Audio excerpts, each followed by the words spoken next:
Hello students, welcome to our YouTube channel. आज के video में हम नर्सिंग कॉम्पिटिटिव एग्जाम के लिए इंपॉर्टेंट क्वेश्चंस डिस्कस करने वाले हैं।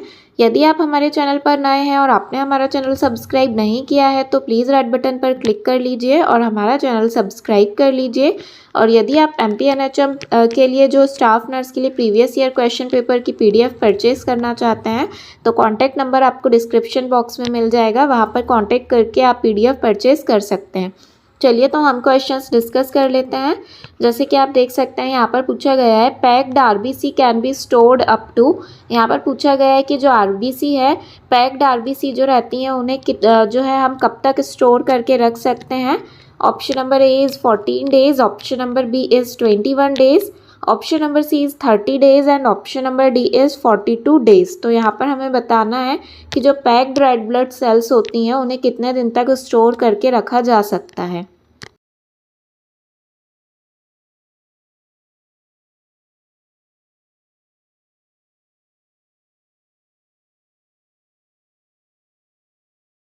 तो यहाँ पर इसका जो राइट आंसर है that is option number D 42 days.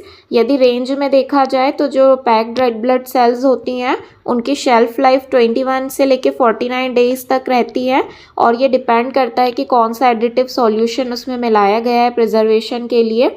तो यहाँ पर मैक्सिमम जो है ऑप्शन में 42 दिया गया है, इसलिए इसका राइट आंसर रहेगा 42 डेज। उसके बाद पूछा गया है a colostomy in the left side of the colon is known as. यहाँ पर पूछा गया है कि जो लेफ्ट साइड में यदि पेशेंट के कोलोस्टॉमी की गई हो, सपोज ये लार्ज इंटेस्टाइन है तो यहाँ पर इसमें पेशेंट के लेफ्ट साइड में कोलोस्टॉमी की गई है, तो हमें बताना है कि कोलोस्टॉमी है वो किस टाइप की होगी। Option number A is dry colostomy, option number B is wet colostomy, option number C is double bed colostomy and option number D is loop colostomy. तो जो लेफ्ट साइड में कोलोस्टॉमी की जाती है वो किस टाइप की कोलोस्टॉमी कहलाएगी।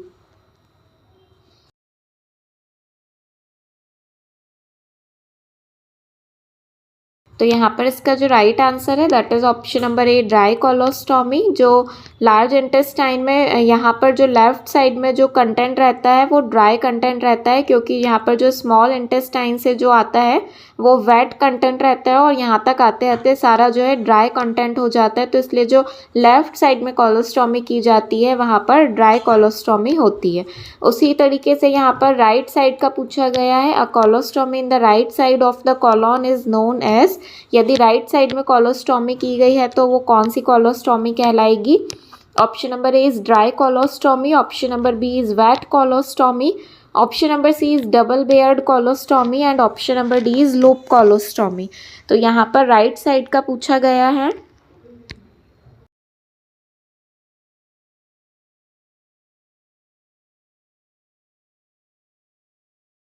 तो यहाँ पर इसका जो राइट आंसर है that is option number B wet colostomy. तो यहाँ पर जो स्मॉल इंटेस्टाइन से जो कंटेंट आता है वो वेट रहता है, इसलिए जो अगर राइट साइड में कोलोस्टॉमी की जा रही है इंटेस्टाइन में तो यहाँ पर जो इस साइड जो यदि कोलोस्टॉमी की जाएगी तो यहाँ पर वेट कंटेंट रहेगा, इसलिए वेट कोलोस्टॉमी इसे कहते हैं। उसके बाद नेक्स्ट क्वेश्चन में पूछा गया है insertion of a needle into the pleural cavity is known as. यदि जो लंग्स की प्लूरल कैविटी होती है वहाँ पर यदि जो है निडल इंसर्ट की जाए तो उसे क्या कहेंगे। Option number A is endoscopy, option number B is paracentesis, option number C is thoracentesis and option number D is evisceration.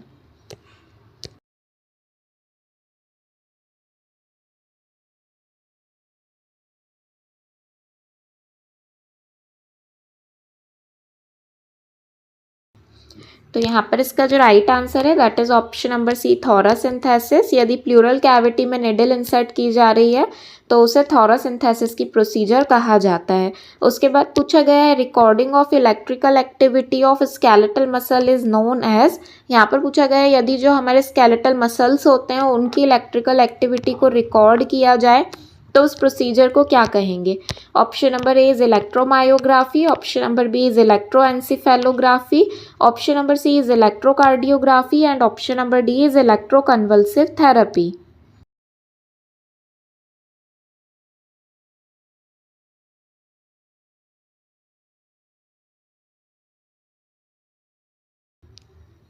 तो यहाँ पर इसका जो राइट आंसर है that is option number A electromyography. Electromyography ऐसी प्रोसीजर होती है जिसमें जो स्केलेटल मसल्स की एक्टिविटीज़ हैं, इलेक्ट्रिकल एक्टिविटीज़, उनको रिकॉर्ड किया जाता है। उसके बाद नेक्स्ट क्वेश्चन में पूछा गया है colour coding for oxygen cylinder is. जो ऑक्सीजन सिलेंडर होता है उसकी कलर कोडिंग कैसी रहती है? Option number A is black colour, option number B is black with white shoulder, option number C is light blue and option number D is grey colour. तो यहाँ पर हमें बताना है जो ऑक्सीजन सिलेंडर होता है उसकी कलर कोडिंग कौन से कलर की होती है।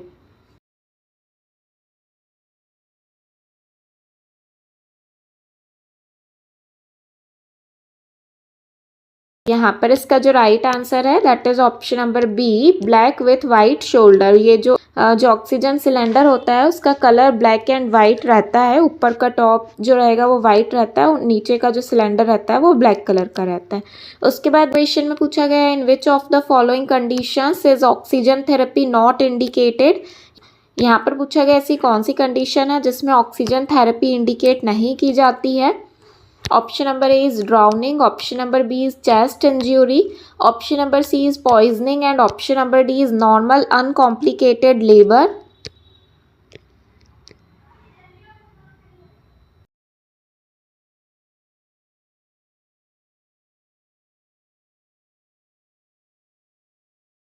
यहाँ पर इसका जो राइट आंसर है that is option number D normal uncomplicated labour. Normal जो अनकॉम्प्लिकेटेड लेबर की कंडीशन है, लेबर डिलीवरी के टाइम पर अगर नॉर्मल डिलीवरी हो रही है तो उस टाइम पर ऑक्सीजन की नीड नहीं होती है। ड्राउनिंग मतलब यदि कोई डूब रहा है, डूबा हुआ है पेशेंट, तो उसको अगर बाहर निकाला हो तो उसे ऑक्सीजन दे सकते हैं। चेस्ट में इंज्यूरी हुई हो या पॉइजनिंग वाला पेशेंट हो तो इस कंडीशन में O2 दे सकते हैं। उसके बाद पूछा गया administration of medication into subarachnoid space is known as. यहाँ पर पूछा गया यदि सब आर्कनॉइड स्पेस में हम मेडिकेशन को एडमिनिस्टर कर रहे हैं तो उसे क्या कहेंगे। Option number A is intrathecal, option number B is intraosseous, option number C is intradermal and option number D is subcutaneous.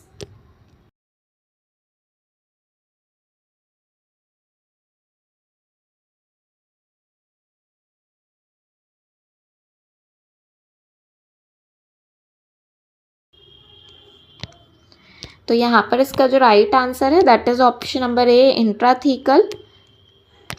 जो सब आर्कनॉइड स्पेस में मेडिकेशन को एडमिनिस्टर किया जाता है उसे इंट्राथीकल कहा जाता है। और जो सब आर्कनॉइड स्पेस है ये आर्कनॉइड मैटर और पाया मैटर जो स्पाइन में प्रेजेंट रहते हैं उसके जो आर्कनॉइड मैटर और पाया मैटर के बीच में जो लेयर होती है उसे सब आर्कनॉइड स्पेस कहा जाता है जिसमें सेरिब्रोस्पाइनल फ्लूइड प्रेजेंट होता है। यहाँ पर आप इमेज में देख सकते हैं। और इसी जगह पर जो है अगर कोई मेडिकेशन एडमिनिस्टर किया जा रहा है तो उसे इंट्राथीकल रूट कहा जाता है। उसके बाद नेक्स्ट क्वेश्चन में पूछा गया है most commonly used steam inhaler is. यहाँ पर पूछा गया सबसे ज़्यादा कॉमनली यूज होने वाला स्टीम इनहेलर कौन सा होता है। Option number A is ultrasonic, option number B is Nelson's inhaler, option number C is jet inhaler and number D is Marsh inhaler.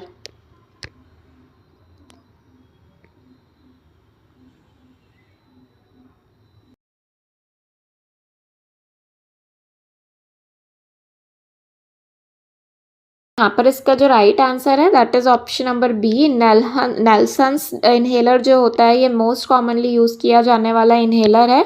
यहाँ पर आप इमेज में देख सकते हैं इस टाइप का जो इनहेलर होता है उसे नेल्सन्स इनहेलर कहते हैं। उसके बाद पूछा गया which among the following size IV cannula has the largest diameter.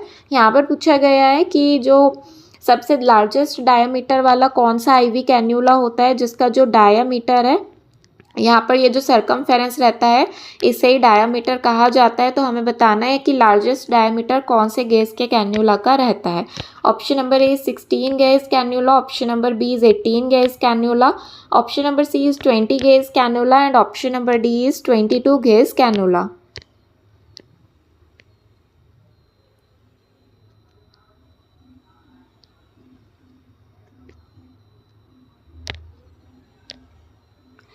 तो यहाँ पर इसका जो राइट आंसर है that is option number A 16 gauge cannula. जो 16 गेज कैन्यूला होता है उसका जो डायामीटर रहता है वो सबसे ज़्यादा लार्जेस्ट रहता है। उसके बाद पूछा गया है hypodermal injection commonly known as. Hypodermal injection को और क्या कहा जाता है? Option number A is intradermal, option number B is subcutaneous, option number C is intramuscular and option number D is intravenous.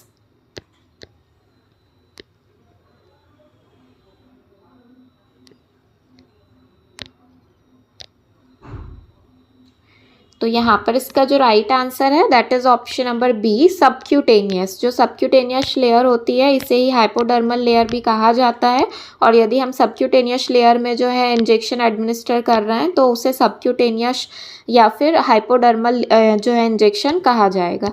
उसके बाद पूछा गया है after meal is abbreviated as. जो अगर खाना खाने के बाद हम जो है पेशेंट को मेडिकेशन दे रहे हैं तो उसके लिए कौन सी एब्रीविएशन यूज़ की जाती है?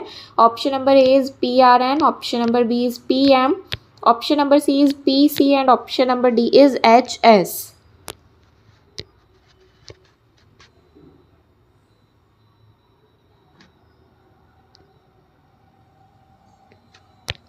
तो यहाँ पर इसका जो राइट आंसर है that is option number C PC abbreviation use की जाती है। यदि खाना खाने के बाद हमें पेशेंट को मेडिकेशन देना है तो उसके लिए PC short term abbreviation use की जाती है। PC जो है ये लैटिन वर्ड है जिसका फुल फॉर्म होता है पोस्ट सीबम या फिर आफ्टर मील।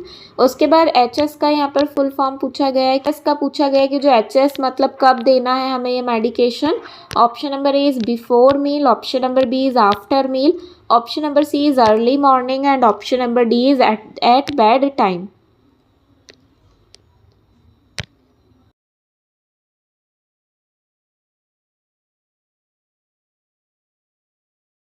तो यहाँ पर इसका जो राइट आंसर है that is option number D at bed time. HS अगर मेडिकेशन प्रिस्क्राइब किया गया है इसका मतलब है कि वो मेडिसिन को बेड टाइम पर सोते समय पेशेंट को देना है। उसके बाद पूछा गया massaging medication over the skin is. यदि किसी जो है मेडिकेशन को हम स्किन के ऊपर मसाज करके लगा रहे हैं या कोई ऑइंटमेंट यूज़ कर रहे हैं तो उसके लिए कौन सा जो है मेथड कहा जाता है? Option number A is inunction, option number B is inhalation, option number C is instillation and option number D is irrigation.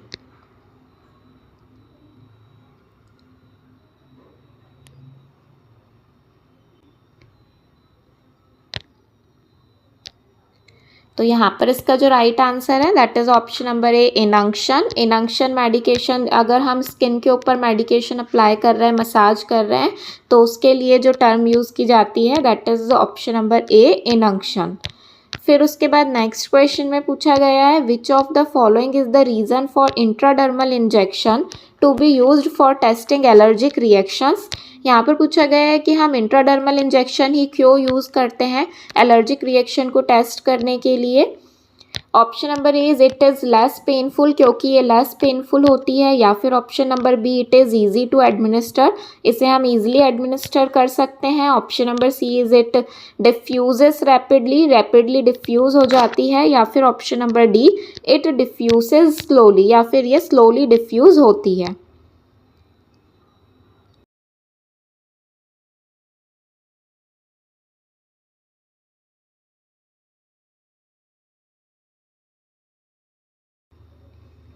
तो यहाँ पर इसका जो राइट आंसर है that is option number D it diffuses slowly, क्योंकि अगर हम intradermal root से जो है मेडिकेशन को एडमिनिस्टर करते हैं तो ये स्लोली डिफ्यूज़ होती है, इसलिए इंट्राडर्मल रूट से दिया जाता है ताकि अगर पेशेंट को कोई एलर्जिक रिएक्शन है तो वो ईजिली जो है एब्जॉर्ब होगी।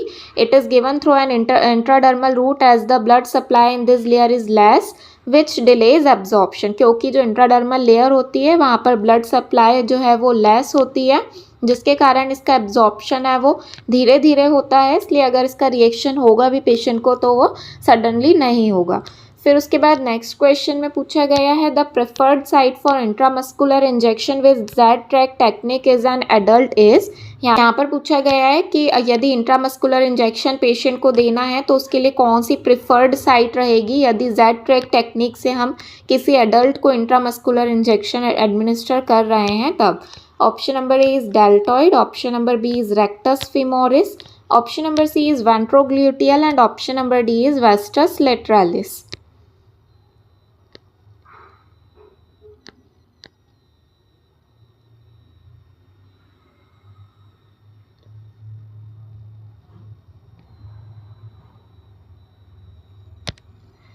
तो यहाँ पर इसका जो राइट आंसर है that is option number C ventrogluteal. यदि जेड ट्रैक टेक्निक से यदि इंट्रामस्कुलर इंजेक्शन एडमिनिस्टर किया जाता है तो उसके लिए जो मोस्ट प्रिफरेबल साइट रहती है वो रहती है वेंट्रोग्लूटियल साइट। उसके बाद पूछा गया है when considering a client symptom how should the nurse categorise a client complaints of tinnitus. यहाँ पर पूछा गया है कि यदि एक पेशेंट है जो कि कंप्लेंट कर रहा है कि उसे टिनिटस है, टिनिटस का मतलब जो उसके ईयर्स में रिंगिंग साउंड उसे सुनाई दे रहा है कानों में, तो उस कंडीशन में पेशेंट है वो अपनी कंप्लेंट बता रहा है नर्स को, तो वो इस टाइप का जो असेसमेंट है कि पेशेंट कंप्लेंट कर रहा है कि उसे टिनिटस हो रहा है, ये कौन से टाइप का असेसमेंट कहलाएगा। Option number A is objective, option number B is subjective, option number C is prodromal and option number D is functional.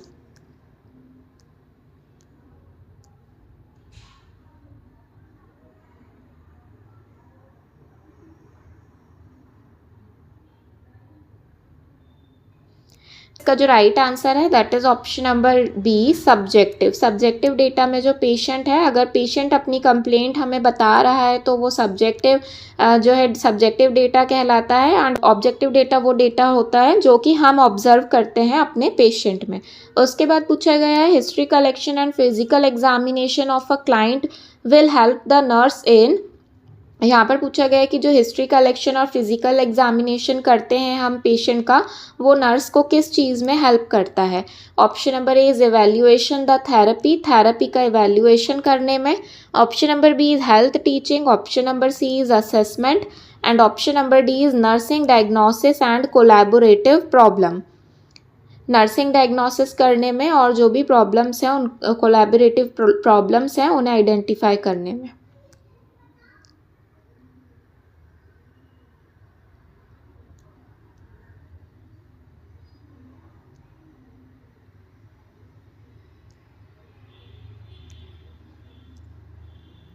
तो यहाँ पर इसका जो राइट आंसर है that is option number D nursing diagnosis and collaborative problems. तो यहाँ पर जो हम history collection and physical examination करते हैं उसकी हेल्प से हम पेशेंट का नर्सिंग डायग्नोसिस हम पेशेंट का बना सकते हैं। तो आज के वीडियो में हमने नर्सिंग कॉम्पिटिटिव एग्जाम के लिए कुछ इंपॉर्टेंट क्वेश्चंस डिस्कस किए हैं। यदि आप और क्वेश्चंस देखना चाहते हैं तो हमारे चैनल पर प्लेलिस्ट क्रिएट की हुई है MPNHM स्टाफ नर्स के नाम से, वहाँ पर जाकर आप सारी क्लासेस देख सकते हैं। और यदि आप MPNHM staff nurse and MPCHO के लिए प्रीवियस ईयर क्वेश्चन पेपर की PDF परचेज करना चाहते हैं तो कॉन्टैक्ट नंबर आपको डिस्क्रिप्शन बॉक्स में मिल जाएगा, वहाँ पर कॉन्टैक्ट करके आप PDF परचेज कर सकते हैं। Thank you.